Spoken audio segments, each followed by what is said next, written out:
Hello बच्चों, कैसे हैं आप लोग। आज मैं आप लोगों को क्लास 12th इंटीग्रेशन एक्सरसाइज 7.1 का 11 नंबर प्रश्न से बताने वाला हूं। इसके पहले वाले वीडियो में मैं 10 तक क्वेश्चन सॉल्व करा चुका हूं, उसका लिंक डिस्क्रिप्शन में दिया हुआ है। यदि आपने नहीं देखा है तो आप पहले उसे देख लें, ठीक है, तो आपका और भी ज्यादा कंसेप्ट क्लियर हो जाएगा। चलिए आते हैं। देखिए, ये जो अपना 11 नंबर प्रश्न है, ठीक है। अब यहाँ पे देखो, आप जानते हो कि हम पार्ट बाय पार्ट इंटीग्रेशन करते हैं। तो यहाँ पे इंटीग्रेशन सबसे पहले कौन सा है, देखो एक्स क्यूब बटे में क्या हो जाएगा एक्स स्क्वायर dx प्लस 5 तो बाहर रह जाएगा, इंटीग्रेशन एक्स स्क्वायर बटे में एक्स स्क्वायर dx माइनस में 4 तो बाहर रह जाएगा, इंटीग्रेशन, अब 4 तो बाहर हो गया ना, ऊपर तो कुछ रहेगा नहीं इसके साथ, मतलब 1 बटे में कितना एक्स स्क्वायर dx। तो ये आप काफी अच्छे से समझ गए होंगे कि हम पार्ट बाई पार्ट कर लेंगे। अब देखो, एक्स क्यू में जब तुम एक्स स्क्वायर से भाग दोगे तो हमारे पास एक एक्स बचेगा, dx plus 5 integration x square से एक्स स्क्वायर खत्म, dx बच जाएगा माइनस में 4। अब देखो, हमारे पास कोई ऐसा फॉर्मूला नहीं है कि हम 1/x स्क्वायर का इंटीग्रेशन करें। तो यदि हम एक्स स्क्वायर को ऊपर ले जाए तो ये x के पावर अभी 2 प्लस में है ना, ऊपर जाएगा तो ये -2 हो जाएगा, ठीक है। तो देखिए यहाँ पे x के पावर n के जगह पे कुछ नहीं, मतलब 1 है ना, तो आप जानते हो इसका फॉर्मूला x के पावर n प्लस 1, तो n के जगह पे तो खुद 1 है, बटे में फिर n प्लस 1, प्लस में देखो 5, और आप जानते हो dx का इंटीग्रेशन तो x हो जाएगा, माइनस में 4 x के पावर n प्लस 1, तो n के जगह पे -2 है ना, -2 प्लस 1, फिर बटे में -2 प्लस 1, और प्लस में हमें यहाँ पे c लगा देना है। देखो x के पावर ये हो जाएगा 2/2 प्लस 5x माइनस 4x, एक में से जब तुम घटाओगे 2 तो ये -1, और बटे में फिर -1 प्लस c। तो हम इसे ऐसे लिख सकते हैं x square by 2 plus 5x, ये माइनस ऊपर जाएगा तो माइनस माइनस प्लस 4x के पावर -1 प्लस c, या अगर आप चाहते हो कि आप पावर -1 नहीं रखो तो हम इसे बटे के नीचे भी लिख सकते हैं, तो ये 4/s x हो जाएगा, ठीक है। तो इस तरह से अपना 11 नंबर प्रश्न हुआ। चलिए 12 नंबर प्रश्न पे आते हैं। यहाँ ये जो प्रश्न है बिल्कुल वही नियम है, इंटीग्रेशन सबसे पहले क्या है अपना x cube by root x, तो रूट एक्स की जगह पे यदि हम ऐसे लिख ले एक्स के पावर 1/2 तो कोई दिक्कत, ठीक है, dx प्लस में 3 तो बाहर आ जाएगा अपना, integration x by root x, तो रूट एक्स की जगह पे x के पावर 1/2, ऐसा कैलकुलेशन सुविधा होगा, dx प्लस में देखो 4, अब 4 तो बाहर हो जाएगा ना, इंटीग्रेशन, ऊपर तो कुछ बचा नहीं, 1 बटे में रूट एक्स, तो रूट एक्स की जगह पे x के पावर 1/2 dx, ठीक है।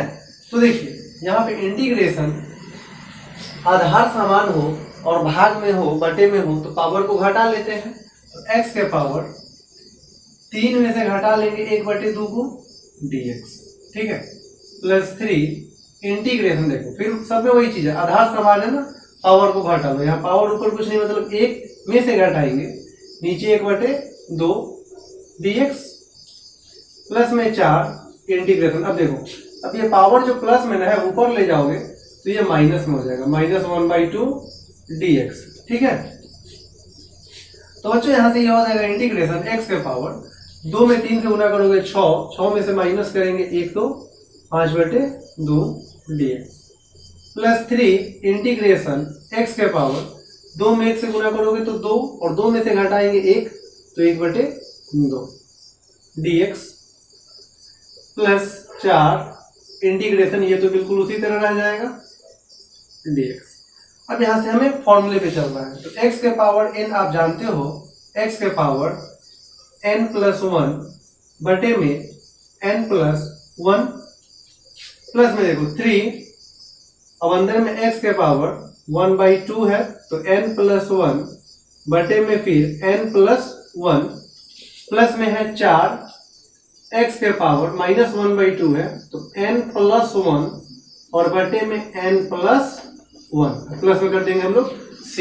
ठीक है, यदि आपको कुछ समस्या आ रही होगी फॉर्मूला में तो डिस्क्रिप्शन में लिंक दिया हुआ है, आप इसका पार्ट 1 देख ले, फिर और क्लियर हो जाएगा आपको। देखिए x के पावर आप जब इसको जोड़ोगे तो 2 में x से गुना करोगे 2 तो ये 7/2 और बटे में 7/2 फिर प्लस में 3 x के पावर इसको जोड़ोगे जब तुम तो 2 एकम 2 और 1 3/2 फिर बटे में 3/2 प्लस में देखो 4 x के पावर ये आपका हो जाएगा 2 एकम 2 और 2 में से जब तुम घटाओगे 1 तो 1/2 फिर बटे में वही 1/2 प्लस में c। अब देखो बच्चों, अब यहाँ पे हम इसे ऐसे लिख सकते हैं कि ये जो सबसे नीचे वाला 2 है ये तो ऊपर चला जाएगा ना इसके साथ, तो ये हो जाएगा 2x के पावर 7/2 और फिर बटे में कितना 7, क्योंकि ये तो अपना 2 ऊपर चला गया। प्लस में देखो यहाँ से हम 3 से 3 को कटा सकते हैं, 3 से 3 घटाओ, सबसे नीचे जो 2 है वो चला जाएगा ऊपर तो 2x के पावर 3/2 प्लस में देखो ये जो सबसे नीचे 2 है ये चला जाएगा ऊपर तो 2 किससे जाके गुना हो जाएगा 4 से, तो 2 में 4 से गुना करेंगे तो 8x के पावर 1/2 प्लस c, तो ये अपना हो जाएगा आंसर। ठीक है, चलिए अब हम अपने अगले प्रश्न की तरफ आते हैं। तो बच्चों अपना जो 13 नंबर प्रश्न है, देखिए इंटीग्रेशन, यहाँ पे यदि हम लोग ये देखें कि यहाँ x³ है और यहाँ x² है, इन दोनों में हम कॉमन क्या ले सकते हैं, तो कॉमन हम x² ले सकते हैं। तो x² जब हम कॉमन ले लेंगे तो यहाँ पे x पे पावर 3 है ना, तो 1x बच जाएगा, माइनस x² है तो x² तो आपने कॉमन ले लिया है ना, तो यहाँ पे कुछ नहीं मतलब 1 बच जाएगा, प्लस में ये जैसे है हम इसे उसी तरह रहने देंगे x-1 बटे में है x-1, ठीक है, dx।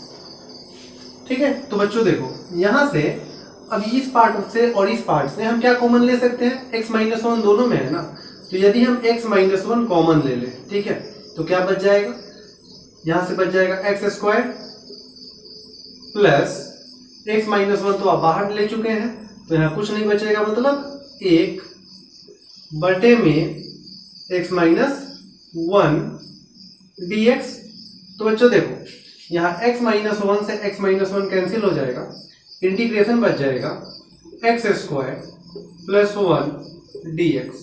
ठीक है, अब यहाँ पे हमारा प्रश्न एकदम छोटा हो चुका है और आप यहाँ से पार्ट बाई पार्ट कर सकते हो। सबसे पहले किसका, x² का dx प्लस अब फिर इंटीग्रेशन 1 में dx से गुना करोगे तो वो तो dx ही रह जाएगा ना, x के पावर n, तो आप जानते हो x के पावर इसका फॉर्मूला होता है n+1 बटे n+1, ठीक है, प्लस dx का इंटीग्रेशन x प्लस c, तो हम इसे लिख सकते हैं x³ बटे 3 प्लस x प्लस c, तो ये अपना आंसर हो गया। ठीक है, देखो 14 वाले प्रश्न में बिल्कुल सेम टू सेम यही प्रोसेस है, आपको क्या करना है ना, इन दोनों को किससे गुना कर लेना है, √x से।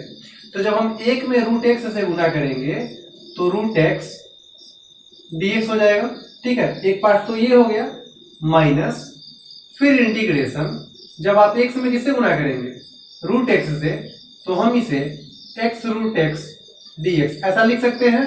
ठीक है, अब देखो इंटीग्रेशन, अब यदि हम ऐसा कर ले कि जैसे √x है ना, तो मतलब x के पावर 1/2 हम इसे लिख सकते हैं dx, माइनस में देखो इंटीग्रेशन x इंटू √x, तो √x की जगह पे यदि हम x के पावर 1/2 लिख लें dx, तो इससे फायदा क्या होगा, आप जानते हो x के पावर n का फॉर्मूला होता है x के पावर n+1 बटे में n+1। ठीक है, माइनस में अब देखो, अब इसके यहाँ पे आपको इंटीग्रेशन के अंदर ये भी प्रोसेस करना पड़ेगा। यहाँ x पे पावर कुछ नहीं मतलब 1, तो जब आधार समान हो और गुना में हो तो पावर को हम जोड़ते हैं, तो पावर को जोड़ो तो यहाँ पावर कुछ नहीं मतलब 1 प्लस में, और वहां जो पावर है वो है 1/2 dx। तो ये अपना आ जाएगा x के पावर 1/2 में जब 1 जोड़ोगे तुम तो 3/2, फिर बटे में 3/2, इनको जोड़ने से माइनस ये इंटीग्रेशन आ जाएगा x के पावर, देखो 2 में 1 से गुना करोगे तो 2 + 1 3, 3/2 dx। तो ये हो जाएगा आपका x के पावर 3/2, अब बटे में देखो 3, और आप जानते हो कि जो सबसे नीचे रहता है वो ऊपर चला जाएगा, तो जो सबसे नीचे वाला 2 है वो तो ऊपर चला जाएगा, तो ये तो इसका हो गया माइनस x के पावर, आप फॉर्मूला जानते हो x के पावर n, तो n + 1, तो 3/2 + 1 बटे में 3/2 + 1, n + 1 प्लस में c। तो ये तो बिल्कुल उसी तरह रह जाएगा, ठीक है, माइनस x के पावर, जब आप इसका कैलकुलेशन करोगे तो 2 में 1 से गुना करोगे तो 2 और प्लस में 3, तो ये 5/2 आ जाएगा, फिर बटे में 5/2, तो बटे के नीचे जो 2 आएगा ना, उस 2 को हम यहाँ पे रख सकते हैं क्योंकि जो सबसे नीचे आएगा वो तो ऊपर चला जाएगा, प्लस में कर दो c, तो ये आपका हो गया आंसर। ठीक है, काफी अच्छे से आप समझ रहे हैं। चलिए अब अगले प्रश्न में आते हैं। तो बच्चों अपना जो 16 नंबर प्रश्न है, चलिए इस पे आते हैं। इंटीग्रेशन पार्ट बाय पार्ट करेंगे। तो यहाँ पे बाहर में 2 है ना, तो 2 को हम बाहर में रख लेंगे, क्या बच गया x dx, माइनस में 3 बाहर हो जाएगा, इंटीग्रेशन क्या बच गया cos x dx, प्लस में इंटीग्रेशन e के पावर x और इसके साथ भी dx। तो देखो 2, और आप जानते हो x पे पावर कुछ नहीं मतलब 1, तो x के पावर n का क्या फॉर्मूला है, x के पावर n + 1 बटे में n + 1 माइनस में 3, और cos x का इंटीग्रेशन क्या होता है, तो तुम जानते हो sin x का डिफरेंशिएशन cos x, तो cos x का integration sin x plus e के पावर x का इंटीग्रेशन तो e के पावर x ही होता है, प्लस में c। तो देखो 2x के पावर 2 बटे 1 + 1 2 माइनस में 3 sin x प्लस e के पावर x प्लस c। तो देखो यहाँ से 2 से 2 हो जाएगा कैंसिल, क्या बच जाएगा x² minus 3 sin x plus e के पावर x प्लस c। तो ये जो है आपका आंसर हो गया। ठीक है, देखो जैसे ये बना है ना, बिल्कुल वैसे ही ये भी है। इंटीग्रेशन 2 तो बाहर आ जाएगा ना, अंदर में रह जाएगा क्या x² dx, माइनस 3 तो बाहर आ जाएगा, integration sin x dx plus 5 बाहर आ जाएगा, इंटीग्रेशन √x, तो √x की जगह पे यदि हम x के पावर 1/2 लिख ले तो फॉर्मूले पे सेट कर जाएगा ये dx। अब बच्चों देखो यहाँ 2 x के पावर n का फॉर्मूला x के पावर n + 1 बटे में n + 1, फिर माइनस में 3 sin x का जो इंटीग्रेशन होता है वो माइनस cos x होता है। ठीक है, आप पढ़े होंगे cos x का डिफरेंशिएशन माइनस sin x, तो sin x का इंटीग्रेशन माइनस cos x हो जाएगा, प्लस 5। अब देखो x के पावर n, तो x के पावर n + 1 बटे में n + 1 प्लस में c। अब देखिए यहाँ 2x के पावर 3 बटे 3, ये माइनस माइनस प्लस 3 में cos x से गुना करोगे तो 3 cos x प्लस 5x के पावर कितना हो जाएगा, 2 में 1 से गुना करोगे तो 2 + 1 3/2, फिर बटे में 3/2 प्लस में c। तो चलो एक लाइन हम और बढ़ा लेते हैं इसे, ये जैसे है बिल्कुल उसी तरह से रहेगा। सबसे नीचे जो 2 है वो ऊपर जाके गुना हो जाएगा, तो 2 में जब तुम 5 से गुना करोगे तो 10 x के पावर 3/2 और बटे में कितना 3 प्लस c। तो ये आपका आंसर हो जाएगा, है ना। तो आप काफी आसानी से समझ रहे होंगे। चलिए अब अपने अगले प्रश्न को देखते हैं। तो बच्चों अपना जो 18 नंबर प्रश्न है, देखो इंटीग्रेशन sec x को इन दोनों से गुना करना है। तो जब sec x में हम sec x से गुना करेंगे तो ये sec² x हो जाएगा, प्लस फिर sec x में आप किससे गुना करोगे tan x से, तो sec x * tan x हो जाएगा। ठीक है, और यहाँ पे प्रश्न में हमारा dx लगा होगा। तो हम इसे ब्रैकेट में बंद करके यहाँ पे ऐसे dx कर देंगे। अब आप जानते हो कि पार्ट बाई पार्ट इंटीग्रेशन होगा, तो सबसे पहले इंटीग्रेशन हमारा पहला पार्ट क्या है, sec square x dx plus फिर इंटीग्रेशन हमारा ये जो पार्ट है sec x into tan x और इसके साथ भी dx। तो आपने पढ़ा है कि टेन एक्स का डिफरेंशिएशन सेक स्क्वायर एक्स, तो सेक एक्स का जो और टेन एक्स का डिफरेंशिएशन सेक स्क्वायर एक्स, तो सेक स्क्वायर एक्स का जो इंटीग्रेशन हो जाएगा वो हमारा टेन एक्स हो जाएगा प्लस, और आपने पढ़ा है सेक एक्स का डिफरेंशिएशन होता है sec x into tan x, तो जिसका जो डिफरेंशिएशन उसका वो इंटीग्रेशन, तो इतना का इंटीग्रेशन क्या हो जाएगा सेक एक्स और प्लस में आप कर देंगे सी। तो ये हो गया आपका फाइनल। ठीक है, चलो 19 नंबर प्रश्न में आते हैं। देखो इंटीग्रेशन ऊपर में है सेक स्क्वायर एक्स, तो आप जानते हो ना सेक किसका उल्टा होता है, कॉस का उल्टा होता है। ठीक है, तो सेक स्क्वायर एक्स की जगह पे हम 1 बाय कॉस स्क्वायर एक्स लिख सकते हैं। ठीक है, अच्छा, और कॉसेक किसका उल्टा होता है, तो कॉसेक साइन का उल्टा होता है, तो कॉसेक स्क्वायर एक्स की जगह पे हम 1 बाई साइन स्क्वायर एक्स लिख सकते हैं। अच्छा, अब देखो, अब यहाँ पे आप जानते हो इंटीग्रेशन, ये dx आपको रख देना है। ठीक है, अब देखो, अब आप जानते हो कि जो सबसे नीचे रहता है ना वो चला जाता है सबसे ऊपर, तो ये जो सबसे नीचे साइन स्क्वायर एक्स है वो ऊपर में एक से जाके गुना हो जाएगा, तो वो साइन स्क्वायर एक्स हो जाएगा, और बटे में क्या है कॉस स्क्वायर एक्स dx। ठीक है, अब बच्चों देखो यहाँ पे आप जानते हो कि साइन थीटा बटे कॉस थीटा होता है टेन थीटा, तो साइन एक्स बटे कॉस एक्स टेन एक्स हो जाएगा, और इन दोनों पे अगर स्क्वायर स्क्वायर है तो यहाँ पे टेन स्क्वायर एक्स हो जाएगा dx। लेकिन हमारा ऐसा कोई फॉर्मूला नहीं है इंटीग्रेशन में।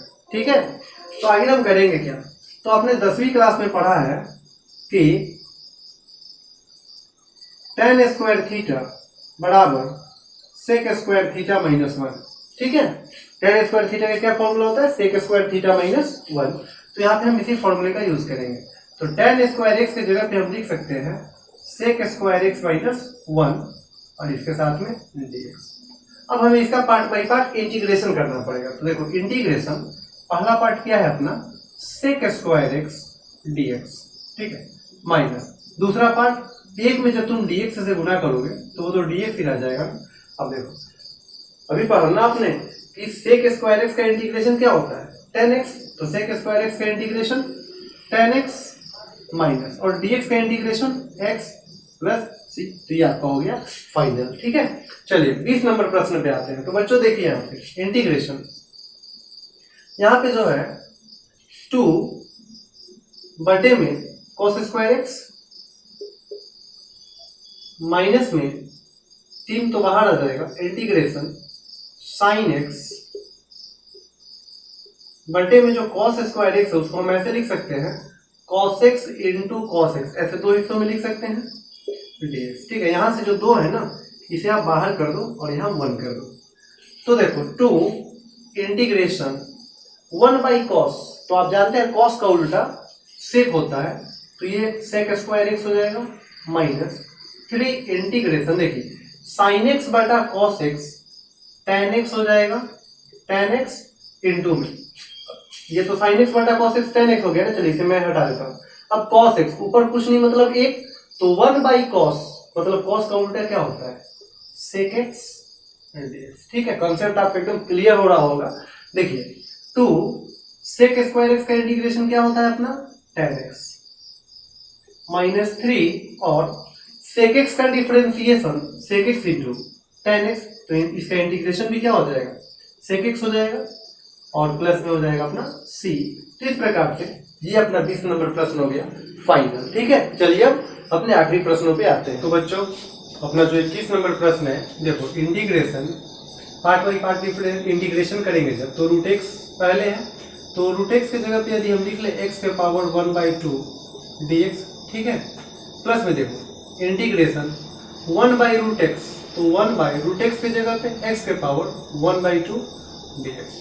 बच्चों इसका इंटीग्रेशन x के power 1/2 dx plus integration x के पावर, अब ये प्लस में ना ऊपर ले जाओगे तो ये माइनस में हो जाएगा 1/2 dx। ठीक है, तो आप जानते हो फॉर्मूला x के पावर n+1 बटे में n+1, ठीक है, प्लस x, फिर वही फॉर्मूला अपना n+1 बटे में n+1 प्लस में c।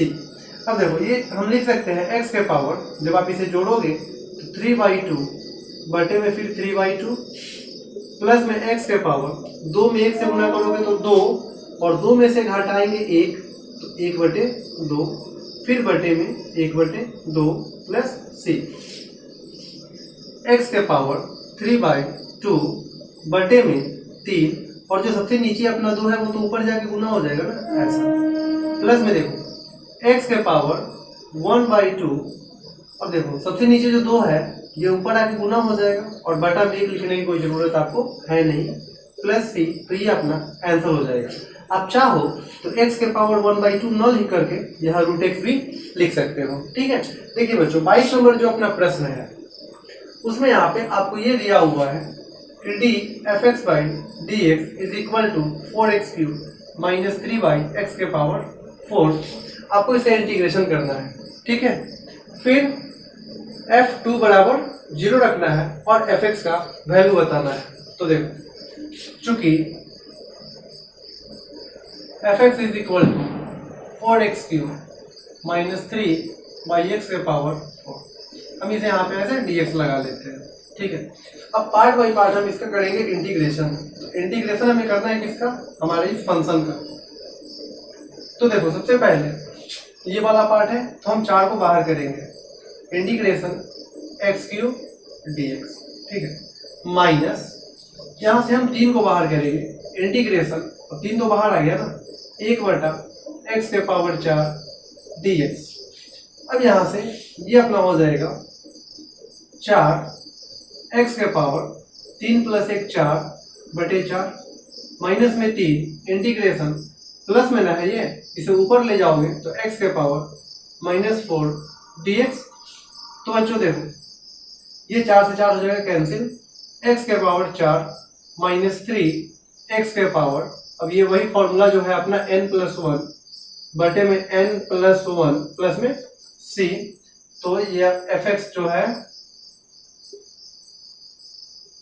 तो fx = हो जाएगा x के पावर 4 माइनस में 3, 1 में घटाओगे 4 तो x के पावर 1 में से 4 जाएगा तो -3 बटे में -3 प्लस में c।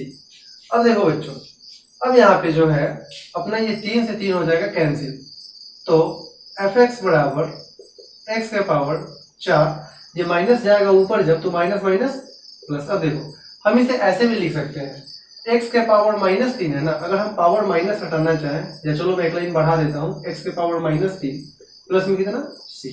हम इसे ऐसे भी तो लिख सकते हैं, fx बराबर x के पावर 4 प्लस, यदि हम पावर माइनस हटाना चाहें तो हम इसे ऐसे भी लिख सकते हैं 1/x³ प्लस c। ठीक है, अब यहाँ से हम अपने प्रश्न पे अगले प्रोसेस पे आते हैं। यहाँ दिया हुआ है f2 = 0, मतलब f2 पे बनाना है। तो चलो मैं यहाँ से बना लेता हूँ। देखो अब यहाँ पे f2 मतलब क्या है कि जहां जहां x है x की जगह पे आप 2 रखो, तो x की जगह पे 2 पावर में 4 प्लस में 1/x की जगह पे 2 और उस पे q प्लस c। तो यहाँ ये बताया जा रहा है कि जब आप x की जगह पे 2 रखोगे तो आपको वैल्यू टोटल का 0 आएगा। तो यहाँ पे हम f2 = 0 रख लेते हैं। 2 को जब तुम 4 टाइम्स गुना करोगे तो ये 16 आ जाएगा, प्लस 1/8 प्लस c।